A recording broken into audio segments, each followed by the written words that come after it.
FC Dallas will wrap up the longest road swing in franchise history as they return to Colorado to take on the Colorado Rapids on Friday night.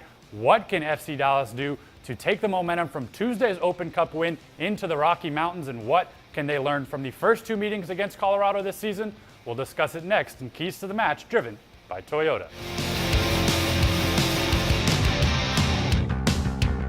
FC Dallas was without 6 key members of their roster last week. We saw the youth of the team on display, but this week in Colorado, we should see a little bit of a more normalized roster. Yeah, and anytime you have to make 7 changes to a lineup like they did in Seattle, no matter who you bring in, it's tough to maintain that consistency. And while getting those minutes for players, the younger players, some of the reserves, is going to pay off at the end of the year, it's going to be nice for FC Dallas to have guys like Atiba Harris, Tesho Akindele, and Kellen Acosta back in the lineup this week, especially when you consider FC Dallas is playing their 3rd game in 7 days. On Tuesday night, FC Dallas got a small taste of home as they defeated Oklahoma City in the first matchup of the 2015 Open Cup. How can they take that momentum on the road? We saw them break through for 4 goals in that match. Yeah, and boy, it sure was nice to be back in Texas for a match after about a month on the road. And of course, like you said, that Open Cup match can give FC Dallas some confidence. When you go 3 matches without scoring in MLS, it can become as much of a psychological barrier as it is a physical one. And just seeing the ball go in the back of the net 4 times against Oklahoma City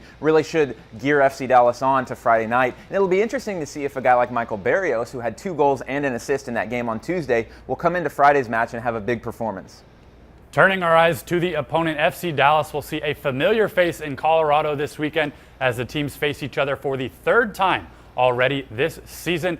What can FC Dallas take from those first 2 matchups as they look for their first win over the Rapids? Well, I think that 4-0 loss earlier this season, you just forget about that one altogether. But they can take a lot from that 1-1 draw in Colorado a couple months ago. FC Dallas, if you remember, was up 1-0 and really bossing the game in that first hour before a red card kind of turned everything on its head. Mauro Diaz had one of his best games of the year. And if FC Dallas can replicate that performance against Colorado, keep their cool, keep everyone on the field, they can really build some nice momentum and get some revenge on that 4-0 game, especially when you consider they've got 4 out of the next 5 at Toyota Stadium.